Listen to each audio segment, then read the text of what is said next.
आज मैं उडुपी आया हूँ। उडुपी में हमारे दो गुरुकुल हैं, आगे कोल्लूर और होसनार, दोनों जगह जाना है, इसलिए इधर आया हूँ। हरे कृष्ण। तो हम लोग क्या करेंगे, भी कॉस्मोलॉजी का जो लेक्चर्स है वो मंडे से चालू हो जाएंगे वापस। आज Thursday, Thursday Friday Saturday Sunday 4 दिन। तो उसके बाद मंडे से प्रभु देंगे। और क्या कहते हैं उसको, हम सब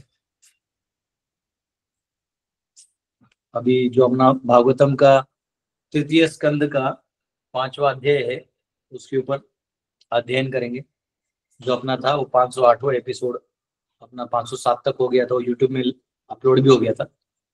और 508वां एपिसोड जो है वो हम आज से लेंगे।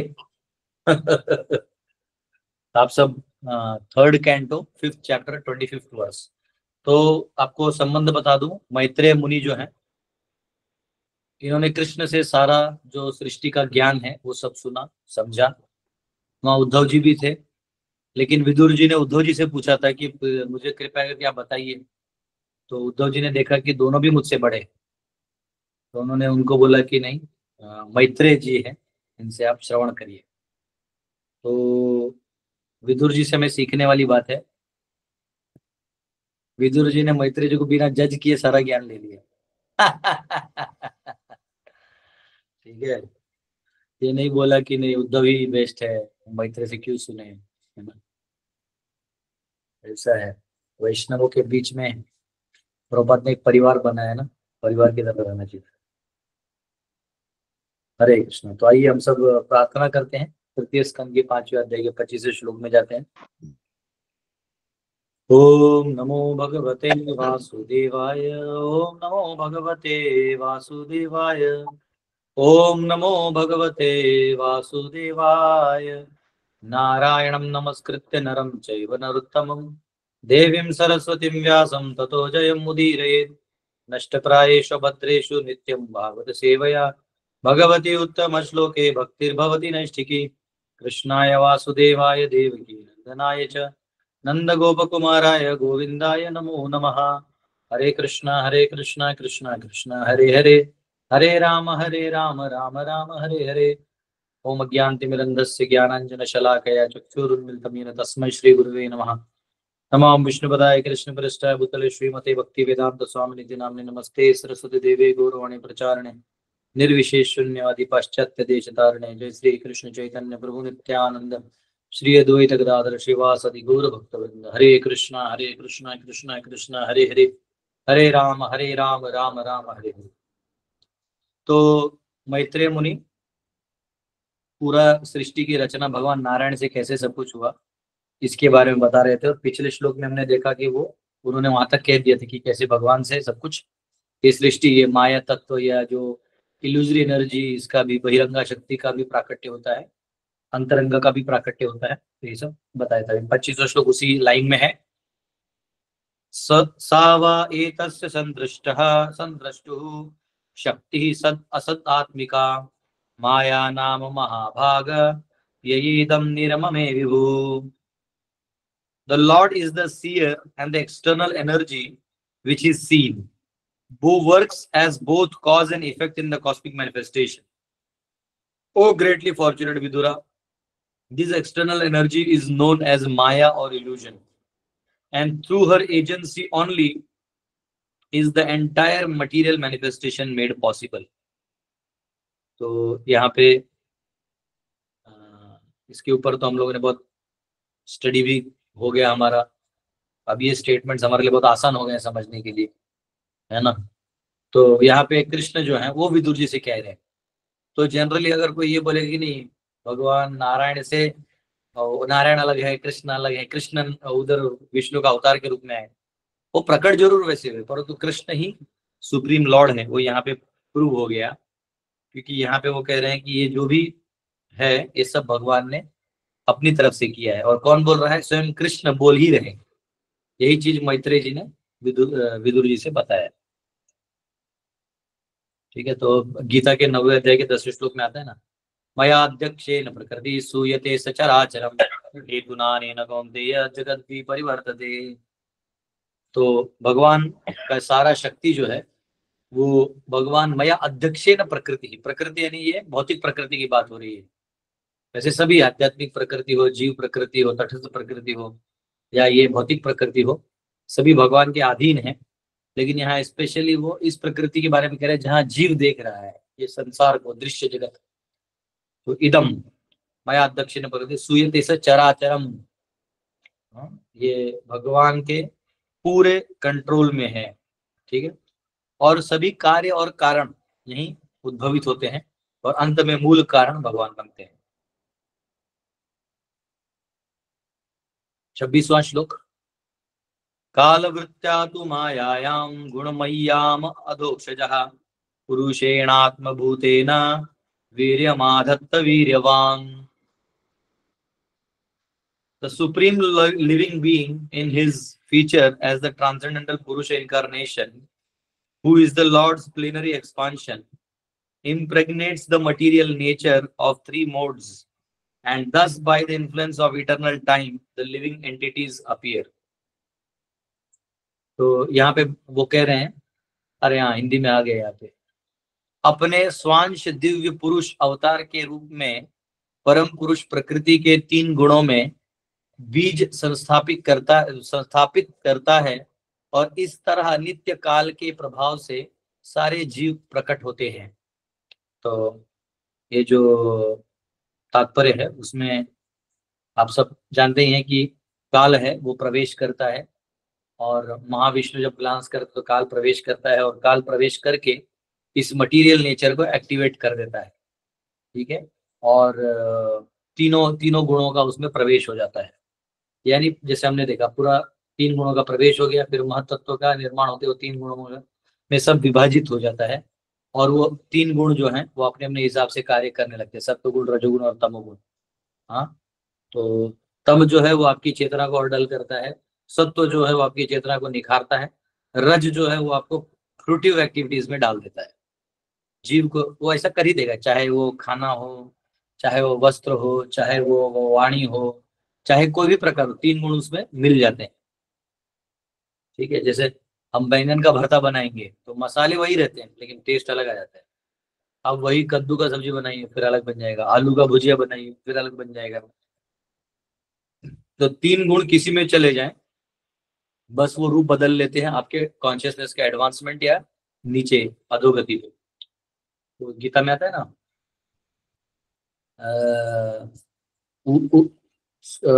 सत्व से ऊर्ध्व हो जाता है, रज से बीच में रहता है और तम से नीचे जाता है। उसको क्या श्लोक को भूल गया मैं। ऊर्ध्व गच्छति सत्त्वस्थ, ऊर्ध्वं गच्छन्ति सत्त्वस्थ, मध्ये तिष्ठति राजस और अधो गच्छति तामस। अधो गच्छन्ति तामस, जगन्न गुणवत्तिस्थ जगत्थन्ति अधो गच्छन्ति तामस। बराबर। तो ये तीन गुण जो है एक्चुअली जब ये प्रवेश करते हैं क्रिएशन में तो ये बेसिकली डिजाइंड ऐसे हैं कि आपकी इच्छा को ये निखार के या तो ऊपर ले जाएंगे आपको, और मतलब उससे क्या होता है जब बुद्धि सत्व गुण में आ जाती है, ये भागवतम में आगे आएगा, जब भागवतम में 11th कैंटो में भगवान उद्धव जी को बताते हैं तो वो बताते हैं कि जैसे बुद्धि भी है तो बुद्धि अगर तमोगुण में है तो आपको नीचे लेके जाएगी, मतलब आपको बुद्धि से सिर्फ तमोगुणी भोग कैसे करना है और इस संसार में पढ़े कैसे रहना। बुद्धि लगता है ना, जैसे आलस, आपको आलसी भी होना है तो आपको बुद्धि लगता है, अगर आपको आलस होके सोना है बस तो उसके लिए भी आपको मतलब तिकड़मबाजी दिमाग तो लगेगा। आप जो चिड़िया खाना खाती है, दाना खाती है तो भी यहाँ वहां देखती, बुद्धि उसको भी होता है कि मुझे कोई भी आके पकड़ सकता है तो उसको ध्यान देते देते एक दो दाना खाओ, है ना। तो बुद्धि आपको किसी भी कार्य में तो लगाना ही पड़ेगा। तो तमोगुणी में क्या है कि आप जितना स्वार्थ स्वार्थ स्वार्थ देहात्म बुद्धि इंद्रियों की प्रसन्नता के लिए करने लगेंगे तो उतना बुद्धि तमोगुणी होते जाएगा।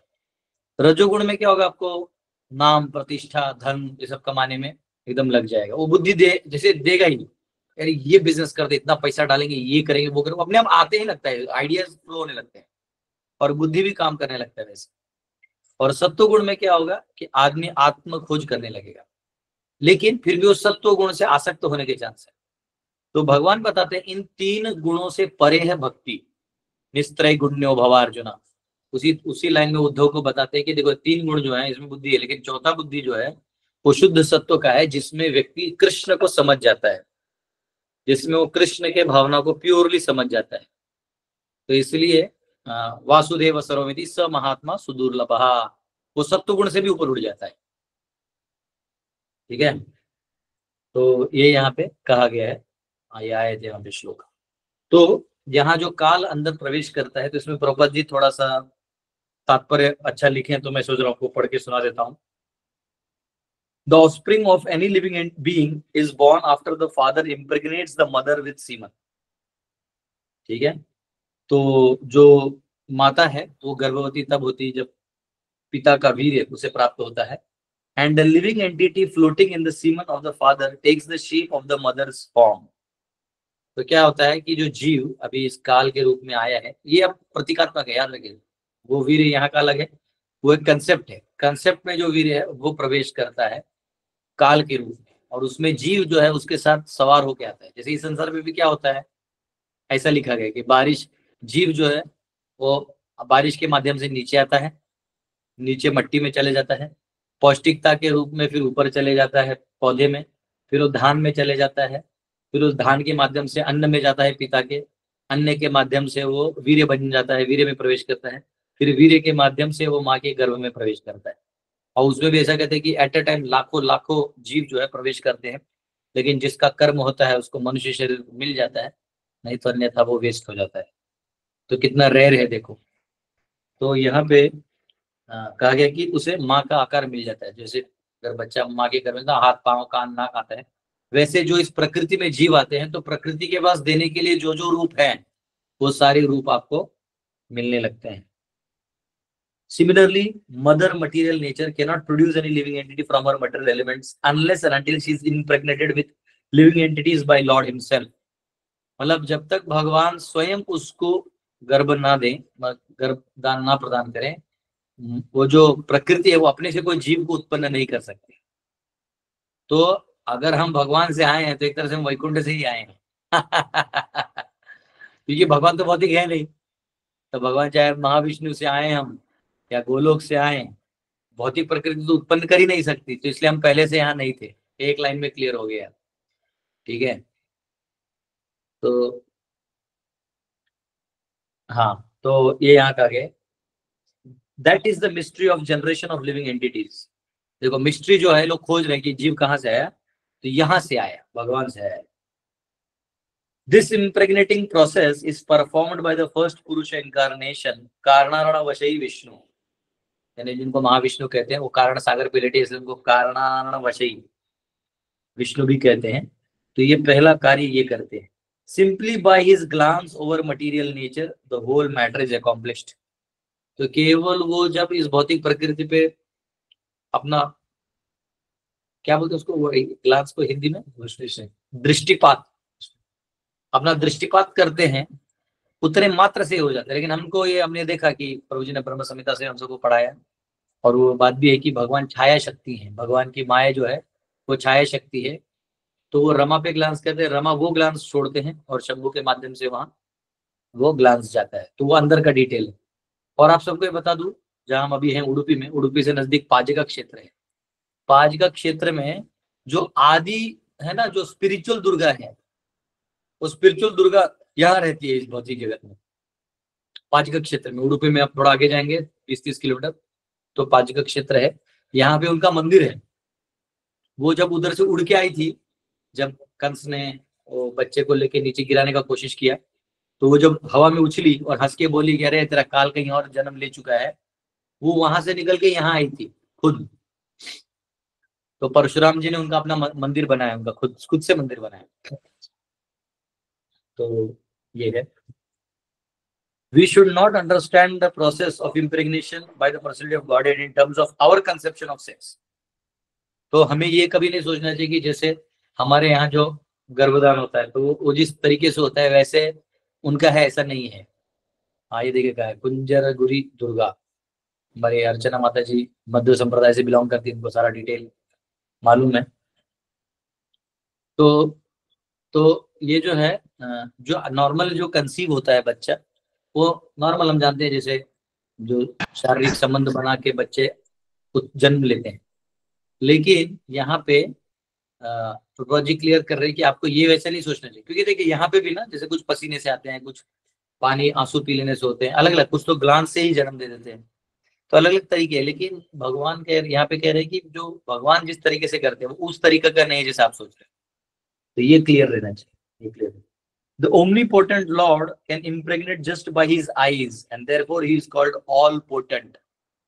और भगवान इतने पावरफुल है कि वो केवल दृष्टिपात से ही ये कर सकते हैं, और इसलिए भगवान ओमनी पोटेंट है, यानी बहुत पावरफुल है, जिस जो भी चाहे जैसे भी चाहे कर सकते हैं, और कोई भी चीज उनके लिए असंभव नहीं है। The omnipotent Lord can impregnate by his eyes and therefore is called all potent. Each and every part of his transcendental body can perform each and every function of other parts. उनका हर कोई अंग जो है भगवान का, आंख से खा सकते हैं, मुंह से सूंघ सकते हैं। आंख से खाने का प्रमाण कहाँ आता है, कौन बताएगा? ब्रह्म संहिता। कहाँ पे?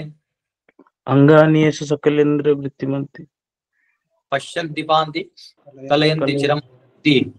नहीं, वो तो हो गया कि भगवान कुछ से कुछ कर सकते हो, तो वो पूरे अंगों का प्रमाण हो गया।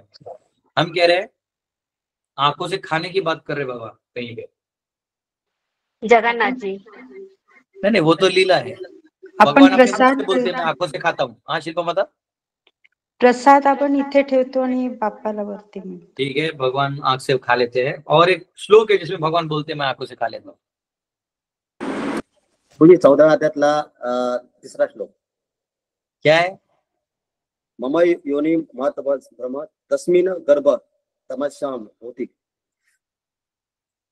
उसमें आंखों से खाने का बात नहीं है ना,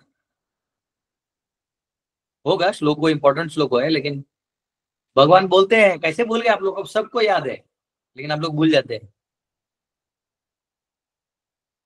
यस, वो श्लोक है पत्रम पुष्पम फलम तोयम यो मे भक्त्या प्रयच्छति तद अहम भक्ति उपहृतम अश्नामि प्रयतात्मनः। मैं देखते ही ले लेता हूँ भगवान ग्लांस से ही ले लेते हैं। तो यहाँ पे कहा गया दिस इज कन्फर्म्ड इन ब्रह्म संहिता। ये जो आया श्लोक देखे नीचे अंगानी ऐसे सकलेंद्रिय। और अच्छा, यहाँ पे परपोर्ट से कह रहे हैं 14.3 मम योनिर्मात ब्रह्म। When the cosmic creation is manifested, the living entities are directly supplied from the Lord. देखो, जब ये क्रिएशन होता है तो भगवान से, लॉर्ड से जीवा सप्लाई होते हैं। इसका मतलब हम भगवान के गर्भ में ही रहते हैं, यानी हम आध्यात्मिक स्टेट में रहते हैं, ठीक है। हालांकि वो सुप्त अवस्था रहता है वहां, ठीक है। The living entities are directly supplied from the Lord. They are never products of material nature. कभी भी वो भौतिक प्रकृति के उत्पादन नहीं है, ये याद रखना है। Thus, no scientific advancement of material science can ever produce a living being. इसलिए कोई भी आप साइंटिफिक एडवांसमेंट कर लीजिए, आप जीव को उत्पन्न नहीं कर सकते। हाँ, आप एक परिस्थिति निर्माण कर सकते हैं जिससे जीव निर्माण हो जाए, लेकिन वो निर्माण नहीं होता, जीव उसको धारण कर लेता है। जैसे अभी बारिश का सीजन चल रहा है, अगर आप कोंकण में आते हैं, स्पेशली कोंकण में दिखता है, आपके दीवालों के ऊपर पानी इतना बरस जाता है, उधर से भी पेड़ पौधे निकलना चालू हो जाते हैं। बारिश के बाद लोग जाके स्क्रब करते हैं उधर निकालने के लिए, फिर पेंटिंग करना पड़ता है दिवाली से पहले। तो इसका मतलब नहीं कि वहां जीव प्रोड्यूस हो गया, वो परिस्थिति, वो क्षेत्र बन जाए किसी जीव के लिए, तो वहां एक जीव अपना मार्केट बना लेता है। जैसे कभी कभी आजकल तो वेटिंग लिस्ट बंद हो गया, लेकिन पहले वेटिंग लिस्ट होता था, तो थोड़ा थोड़ा एडजस्ट करके बैठे, जितना थोड़ा सा जगह मिल गया तो उतने बैठ जाते, फिर थोड़ा तो ऐसे कोई भी जीव को कोई क्षेत्र मिल जाए तो पहुंच जाएगा, ठीक है। लेकिन इसका मतलब ये नहीं कि मटेरियल नेचर जीव को प्रोड्यूस कर रही है, ये भी याद रखना है। और इसलिए कितना भी हम साइंटिफिक एडवांसमेंट कर ले, कितने लेबोरेटरी बना ले, हम कितना भी उसका चमकीला वीडियो बना दें कि अब यहाँ आई है जानकारी कि अब बनेंगे यूट्यूब बेबी ट्यूब में बनेंगे बेबी, उस ट्यूब में भी बेबी चाहिए। IVF बोलते हैं उसको, क्या पता नहीं क्या फुल फॉर्म है उसका, लेकिन उससे वो आर्टिफिशियली बच्चा जन्म देने का कोशिश कर रहे, तो जीव नहीं आता वहां पे। एक्चुअली वो जो गर्भ का सिचुएशन है वो एक ट्यूब में बना देते हैं। अब बस वो वहां पे मतलब जो संबंध बनना चाहिए बन गया तो बन गया, नहीं बना तो खत्म। यानी जो भी माँ के शरीर से, हाँ अच्छा, इन विट्रो फर्टिलाइजेशन, तो वो जो है जो शरीर में होना है वो बाहर कर देते हैं। ऐसा ही है, ऐसा पता नहीं है, अंदर से अंदर करते हो जो भी है, बेसिकली कुछ तो आर्टिफिशियल टाइम पास करके कर देते हैं, इतना मुझे मालूम। The living entities are foreign to matter. जो जीव हैं वो प्रकृति के लिए वो बाहर से है, मतलब एक अनजान है। और जब कोई अनजान व्यक्ति आ जाता है तो लोग एडजस्ट नहीं कर पाते, तो वैसे ये अनजान है। तो जीव जो है वो यहाँ प्रकृति में आता तो है, लेकिन उसे समझता नहीं करना क्या, तो इसलिए वो अपने आप को कंडीशनड कर लेता है। इसलिए परपोर्ट्स में प्रभुपाद हमेशा लिखते हैं कंडीशनड सोल। कंडीशनड सोल का मतलब है कि वो जीव वो बद्ध बन जाता है, मतलब वो जैसे अभी उसको छोटा कमरा दे दिया तो छोटे में रहेगा। जैसे मुंबई में लोग छोटा छोटा चाल में रहता है, 10-15 लोग एक ही कमरे में एडजस्ट करके रहते हैं। हाँ, कोई महल में है, राजा रजवाड़ा है, तो 50 रूम्स हैं और अकेला रहना है, ऐसे भी है। उसमें भी वो कंडीशन में रह लेते, तो कंडीशनिंग है ये। तो ये यहाँ पे कहा गया है, the mistaken living being out of forgetfulness of his original condition of life unnecessarily waste time trying to become happy in the material world। तो इस भौतिक संसार में सुखी होने का एक निरर्थक प्रयास जीव करने लग चालू कर दे। क्यों करता है ये प्रयास, कौन बताएगा? चलो जीव आ गया, प्रकृति में आ गया, तो उसको खुशियां खोजने की क्या जरूरत है? क्यों खुशियां खोजता है बताइए? वो जो निरर्थक प्रयास करता है, खुशियां क्यों खोजना चाहता है? खुशियां बताओ। Yes Keshav ji. Because we got separated Krishna Prabhu ji, from दंडवत प्रणाम। क्योंकि बिकॉज प्रभु जी आनंद में रहना जीव का एक नेचुरल स्वभाव है, तो वो पर भी परफेक्ट। आनंद में रहने का आनंदमयोभ्यासात, भगवान आनंदमय है और जीव उनका अंश होने के कारण जीव भी आनंद में रहता है। और एक्चुअली उसको पहले से आदत है भगवान के धाम में आनंद में रहने का। वो यहाँ भी वही खोजता है, बस ये तरीका गलत है। और एक परछाई में आप क्या खाओगे? आपको समझो लड्डू दिया है, तो लड्डू मुंह में डालोगे तो परछाई में भी जाएगा, लेकिन लड्डू लेके आप परछाई में डालोगे तो आप भूखे रह जाओगे। तो वैसे संसार को हम भगवान से डिस्कनेक्टेड देख लेते तो सब माया हो जाता है, अब कनेक्टेड देख लेंगे तो सब कृष्ण में हो जाएगा, तो स्पिरिचुअल हो जाएगा। ठीक है, तो ये क्या होता है, हम अपना समय बर्बाद कर रहे हैं। The whole Vedic process is to remind one of the essential feature of life. The Lord offers the conditioned soul a material body for his so-called enjoyment. But if one does not come to his senses and enter into spiritual consciousness, the Lord again puts him in the unmanifested condition as it existed in the beginning of creation. तो अब भगवान क्या करते हैं, जीव को मौका देते हैं। अब ये सृष्टि जो है मैनिफेस्ट होती है, दिखती है, उसमें उसको अलग अलग रोल देके सिखाते रहते हैं। फिर भी वो नहीं सीखा, तो फिर जब ये अनवाइंड हो जाएगा तो भगवान की इसमें भी चला जाएगा। फिर जब क्रिएशन होगा फिर मौका देगा। तो जब तक वो अपना काम नहीं सीखता वो अंदर ही रहता है।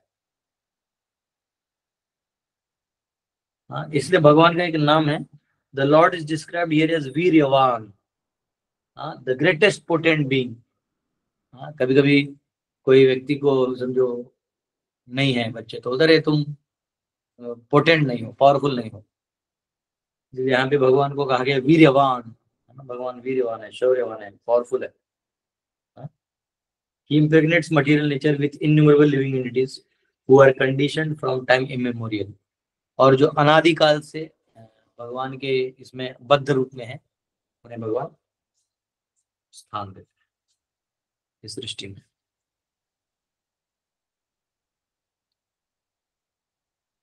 ये है 27वां श्लोक। ये याद रखिए, मैत्रेय मुनि ये विदुर जी को ये सब बता रहे हैं। और अभी तो यही जो क्रिएशन धीर प्रशांत प्रभु ने पढ़ा है वही आने वाला है ना। धीर प्रशांत प्रभु कल क्लास में देखिए क्या होता है, कोई भी टीचर पढ़ाता है ना तो उसका अपना स्टाइल होता है। अब जैसे मैं ऐसा हाथ ऊपर कर दे रहा हूँ, ऐसा कर रहा हूँ, ये मेरा स्टाइल है। सुनना है तो सुनना है, नहीं तो चले जाना है, उसको आप चेंज नहीं कर सकते। और आप जज भी नहीं कर सकते, क्योंकि आप क्लास में आए हैं। भिक्षुक के पास है ना, बेगर्स हैव नो चॉइस। हम पढ़ने आए हैं। हमारा टीचर पेड़ पे एक टांग खड़ा करके पढ़ाए या बैठ के पढ़ाए या कैसे पढ़ाए, अगर हमने किसी को इनवाइट किया है ना तो बिल्कुल जजमेंट नहीं देना होता है। और कल लास्ट वो पहले वो डिसज्वाइन किए, फिर वो ज्वाइन किए, लेकिन जब ज्वाइन किए तो वो अपना वर्जन सुन लिए आप लोगों से, तो उनको बहुत बुरा लगा। एनीवेज मैं उनको रिक्वेस्ट किया हूँ तो बोले ठीक है मैं मंडे को आता हूँ। कभी भी कोई भी डिवोटी है, कोई भी डिवोटी है, हम लोग किसी को इनवाइट करते हैं तो ये फैमिली जैसा है, तो हमें ये हमेशा केयर करना चाहिए। जैसे आपके घर पे कोई मेहमान आता है, उस दिन भी एक ड्यूटी बोल रहे थे कि आपसे सुनते हैं तो और किसी से सुनने की जरूरत नहीं, ऐसा नहीं बोलना चाहिए। ये सब बोलना बेकार है, एकदम बेकार है। आपके घर पे मैं आ जाऊं और बोलूं मैं आप ही से बात करूंगा, आपके भाई से नहीं करूंगा, कैसा लगेगा? तो भाई या कोई रिलेशन मेरे से बात करेगा, हम उससे बात करेंगे ना, क्यों नहीं करेंगे? लेकिन आप अब मैं आके बोलूँ नहीं मैं आप ही से बात करूंगा, तो ये फिर नैरो माइंडेडनेस हो जाता है, ये बहुत गंदा है। और ऐसा नहीं बोलना चाहिए पब्लिक फोरम में, किसी टीचर को डिस्क्रेडिट बिल्कुल नहीं करना चाहिए, क्योंकि एक्चुअली वो आपसे बहुत आगे है, कुछ भी है तो आपसे बहुत आगे, वैसा अच्छा नहीं है। ठीक है, आप लोग इस चेंजेस को लाएं तो अपने में तो आपका भला होगा। कभी भी ना, जैसे आपको बता रहा हूँ, ज्वाइंट फैमिली में आप बहुत देखिएगा, ज्वाइंट फैमिली में ना सब डिसाइडेड रहता है। अभी मुझे कोई तो बता रहा था, हाँ मेरे गुरुकुल में एक लड़का है, पढ़ने आया है, नीट का तैयारी कर रहा है, तो बता रहा था कि आज भी घर पे वो इतना बड़ा हो गया, उसके पापा उस मतलब बड़े हैं, उनके दादाजी आज भी हैं, दादाजी आज भी उसके पापा को तो थप्पड़ लगा देते गलती करते तो। और वो बोले मेरे पिताजी हम लोग को भले ही डांटते लेकिन उधर अपने पापा के सामने आज भी मुंडी नहीं रखते। देखिए आजकल मॉडर्न डेमोक्रेसी ने क्या कर दिया, सबको बना दिया फ्रीडम का शिकार। तो फ्रीडम के चक्कर में हर कोई सोचता है मैं जो बोल रहा हूँ वो सही है। हर ओपिनियन देना जरूरी नहीं होता, रिस्पेक्टफुल ओपिनियन होता है। और जब मैं ऑलरेडी लीड कर रहा हूँ तो आपको लीड करने की जरूरत नहीं। जैसे कभी भी मैंने देखा है जहाँ पे हस्बैंड बोल रहे तो पत्नियां नहीं बोलती, जो एजुकेटेड होती है, जो एक्चुअली शालीनता होती है उनमें, पति बोल रहा है तो फिर वो मुंह नहीं खोलते और ये पति के अलाइनमेंट में रहती है। वैसे कोई गुरु ऑलरेडी बोल रहा है तो शिष्य को ऐसा पीछे से नहीं बोलना चाहिए, कोई अधिकारी नहीं, अधिकारी नहीं है। बोल इंडिविजुअल कुछ बोले तो फोन है ना, बाद में कर सकते हैं, क्योंकि हमको ऐसा लगा ठीक है, आपको क्या लगा हम बात करेंगे, पब्लिक फोरम का यूज करके बोलना चाहिए। एनीवेज हो सकता है मैंने मेरे मेरे सिखाने में कुछ कमी रह गई हो या मेरे आचरण में कुछ कमी रह गई हो, इसलिए सर। एनीवेज 27वां श्लोक है, ततो अभवन् महत्तत्त्वम् अव्यक्तात् काल च उदितात् विज्ञानात्मदेहस्थं विश्वं व्यञ्जं सत्तमोऽनुदः। Thereafter, influenced by interactions of eternal time, the supreme sum total of matter called the Mahat Tattva became manifested. And in this Mahat Tattva, the unalloyed goodness, the Supreme Lord, sowed the seeds of universal manifestation out of his own body. तो यहाँ हिंदी में कहा गया, तत्पश्चात नित्य काल की अंतः क्रियाओं से प्रभावित पदार्थ का परम सार जो कि महत तत्व कहलाता है प्रकट हुआ, और इस महत तत्व में शुद्ध सत्व और अर्थात भगवान ने अपने शरीर से ब्रह्मांड अभिव्यक्ति के बीज बोए। तो अब क्या है, जैसे इसमें कहा कि भगवान ने दृष्टिपात किया, उस दृष्टिपात से बाद में उसमें जीव प्रवेश किए, यानी काल प्रवेश हो गया, जीव प्रवेश हो गया, शंभु तत्व हो गए, और अब प्रवेश हो गए। अब जो है उसमें महत तत्व का 3 गुण प्रवेश कर गए। अब 3 गुणों से प्रवेश करने के बाद पैरेलली हो रहा है वो, जैसे प्रभु जी ने समझाया कि पैरेलली होता है, फिर पैरेलली महत तत्व निर्माण हो गया। अब महत तत्व जो निर्माण हो गया और इसमें फिर जो जीव है वो प्रवेश कर रहे हैं। ठीक है, यहाँ पे थोड़ा सा परपोर्ट पढ़ लेते हैं। In due course of time the impregnated material energy was manifested first as the total material ingredients. ठीक है, तो पहले जो है काल के प्रभाव से जो भौतिक पदार्थ है वो प्रवेश कर रहे थे। Everything takes its own time to fructify, और इसलिए क्योंकि हर चीज को अपना अपना समय लगता है करने के लिए, काल का स्वभाव है। जैसा भी समझो ये मेरा कपड़ा है, तो अगर इसको मैं छोड़ दूं तो एक 5-6 साल बाद ये मट्टी हो जाएगा, यानी 1 साल बाद ये फटेगा, 2 साल बाद ये रॉट होगा, तीसरे साल में ऐसा करके चौथे 5वें साल में मट्टी बन जाएगा। पर यही मैं एक लोहा छोड़ दूं तो लोहा अलग बनेगा, उसको टाइम लगेगा, वो 500 साल बाद जाके वो मट्टी बन जाएगा। तो वैसे ही हर चीज का टाइम लगता है। तो ऐसे अब ये सब प्रवेश करके, लेकिन अभी मैनिफेस्ट होना ठीक से। एंड देयरफॉर द वर्ड काल उदितात influenced by time is used here, इसलिए काल उदितात कहा गया है। The Mahat Tattva is a total consciousness because a portion of it is represented in everyone as the intellect.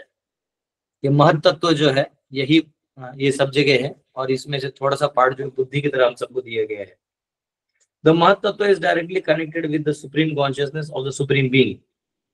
जो महत तत्व है ये भगवान से कनेक्टेड है, supreme consciousness, but it appears as matter. लेकिन फिर भी वो भगवान से संबंधित होने के बावजूद भी हमें वो भौतिक पदार्थ दिखाई देता है। उसका कारण है कि हम अब स्वार्थी बन चुके हैं, हम अब अपने लिए करेंगे तो वो सब हमारे लिए उसे दिखने लगता है, हालांकि वो सब आध्यात्मिक है।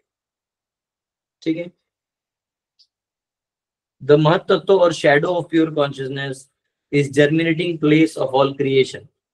जो छाया शक्ति है भगवान की, अब ये महत तत्व के रूप में ये सभी जर्मिनेशन यानी अंकुर उगते हैं ना, चने को अंकुर आता है, मूंग के दाल को अंकुर आता है, उससे नया जन्म ले सकते, वैसे जो ये अंकुर होने लगता है। ठीक है। In pure goodness, it is pure goodness with the slight addition of material mode of passion and therefore activity is generated from this point. तो इसमें थोड़ा सा ये शुद्ध है, महत तत्व शुद्ध है, लेकिन अब इसमें सत्वगुण जो है प्रवेश कर चुका है, प्योर थोड़ा सा। तो सत्वगुण और बाकी 3 गुणों का रजोगुण इत्यादि अंदर प्रवेश करने से वो अलग रूप ले लेगा। अगला श्लोक हम लोग कल देखेंगे। कल मैं जानता हूँ आप लोग इंटरेस्टिंग है, लेकिन कल मैं अभी थोड़ी देर बाद उडुपी दर्शन करके मैं पहाड़ पे जाऊंगा कूड़ाचाद्री में। तो अगर मैंने कल मैसेज डाल दिए, 90% प्रभु जी बोल रहे कि वाईफाई काम हो रहा है, अगर वहां वाईफाई काम हुआ ठीक से, मैं टेस्टिंग कर लूंगा तो आपको सुबह मैसेज डाल दूंगा। क्लास नहीं है तो अगर मैं मैसेज डाल पाया तो क्लास ही होगा, और अगर मैं मैसेज नहीं डाल पाया तो फिर कल हम लोग क्लास नहीं रखेंगे, परसों कर लेंगे। परसों रात, कल रात में मैं वापस आ जाऊंगा, परसों कर लेंगे। या परसों अगर मैं जो भी है, परसों एटलीस्ट मैं रेंज में रहूंगा। तो वहां जा रहा हूँ क्योंकि थोड़ा ग्रोसरी वगैरह ले जाने, बच्चे बहुत दूर से आए हैं। यस, किसी का क्वेश्चन है पूछ सकते हैं। कॉस्मोलॉजी के जो लेक्चर्स हैं, जो प्रभु जी ने हमें स्टैटिक वाला पार्ट बता दिया था, मेरू, भूसाद्वीप, पूरा लोकालोक, मेरू के ऊपर, फिर मुझे लगता है उन्होंने चंद्र सूर्य इत्यादि दिखाए थे, और उनका जो मोशंस हैं ये सब प्रभु जी मंडे से सिखाएंगे। तो मंडे से प्रभु जी का चालू होगा, तब तक हम लोग अपना जितने वर्सेस कवर कर सकते हैं वो कवर कर लेते हैं। यस, अजीत सिंह जी। हरे कृष्णा, दंडवत प्रणाम प्रभु जी। यस, बोलिए। प्रभु जी, ये जो संदिनी आह्लादिनी शक्ति है, वो तो उनका जो छाया रूप या उसका जो इम्प्योर वर्जन, ये रजो तमो गुण है, ये करेक्ट है ना? इसको होल्ड करके मंडे को धीर प्रशांत आएगा, उसको पूछ लेना। हरि बोल, हरि बोल, हरि बोल। मैं हाँ या ना, मैंने मेरे वैसे वाले नोट्स बनाए नहीं है, इसलिए तो मैंने उसको इंट्रोड्यूस किया था, क्योंकि मेरे से नोट्स बनाने बहुत टाइम जाएगा। नहीं सर, अभी प्रभु जी अभी रेफरेंस आया इसलिए पूछा, otherwise I was to ask afterwards. तो लिखा है प्रोपात ने, तो वैसे ही है, मेरे को याद नहीं आ रहा है। मैं ओके, रात भर ट्रैवलिंग करके आया तो उतना मैंने डेप्थ में उसको मेडिटेट नहीं किया। हरि बोल। यस, हरिंदर माता जी। हरे कृष्णा प्रभु जी। अब ये कल परसों से, ये जिस दिन से क्रिएशन सुना है, तो ऐसा लग रहा है कि मतलब एक अजीब सा हो रहा है, अपने मतलब मन कह लें, बुद्धि कह लें, ऐसे लग रहा है कि कुछ भी सोच रहे हैं तो ये तो बिल्कुल बेकार है। हम जितना भी बुद्धि लगा रहे हैं इतना काम करने में, ये मेरे को ना नॉर्मल नहीं हुआ जा रहा मेरे से। है अभी 4 दिन नॉर्मल हो जाओ। कोई बात नहीं। ये सर देखो, इस संसार को देखने के अलग अलग दृष्टिकोण है। इसको कृष्ण के दृष्टि से देखिए तो भगवान हंसते हैं, हर चीज में हंसते हैं। इसको माया के दृष्टि से देखिए तो पूरा जाल है। इसको अपनी इच्छा के दृष्टि से देखिए तो खेला है। इसको दूसरे के दृष्टि से देखिए तो छल है। तो ऐसे दृष्टिकोण है, इसमें हमको भक्ति के दृष्टिकोण से देखना है कि सब कुछ भगवान का है और हम भगवान के हैं। तो अगर हम यहाँ हैं तो यहाँ का सारा भगवान का भगवान में लगा के गो क्या बोलते उसको, हम लोग बोलते ना, तदीयमस्तु गोविंद तुभ्यमेव समर्पितः। हे प्रभु, ये सब आपका है, मैं आप ही को सब समर्पित करता हूँ। ये भाव में रह के हमें आनंद में रहना है, चाहे यहाँ रहे, गोलोक में रहे, नरक में रहे, स्वर्ग में रहे। तो भक्ति के दृष्टि से। यस, राधा माता जी। अजीत सिंह जी आप लोग हाथ हटा सकते हैं अगर आपको क्वेश्चन हो गया। यस राधा माता जी। हरे कृष्णा प्रभु जी, दंडवत प्रणाम, please accept my humble obeisances. प्रभु जी मेरा ना 2 दिन का मिस हो गया है, आप मेरे को सिर्फ बता सकते हो कि मैं कहाँ, मतलब कितना मैं जो मतलब miss कहाँ किया से है कहाँ वो पढ़ना है? जितना भी धीर प्रचंड का क्लास है उसमें जी वो अलग सब्जेक्ट ही था, तो इसमें अभी ये जो सीरीज है इसमें कुछ मिस नहीं हुआ है आपका, इसमें अटेंड करिए। ऐसे सब लोग एब्सेंट वाले आके मेरे को रिवाइज करवाएंगे, वो नहीं होने वाला मेरे। नहीं नहीं, मेरे को आपका पूछना है कि मतलब हमें कहाँ से पढ़ना है अभी? 5th कैंटो में है ना, 16 चैप्टर से पढ़िए 26 तक। हाँ ओके ओके। और अभी आपने क्या लिया है आज? अभी 3rd canto 5th chapter, verse 25 okay 20 27 ले लिया, 28 कल से लेंगे। थर्ड चैप्टर ले 3rd canto chapter 5। Chapter 5। Okay प्रभु जी ओके। मेरे को सिर्फ वो पूछना था ताकि मैं पढ़ के वापस आ, मतलब रेगुलर ज्वाइन कर पाऊँ। हरे कृष्ण प्रभु जी, thank you so much. Yes, और किसी का क्वेश्चन?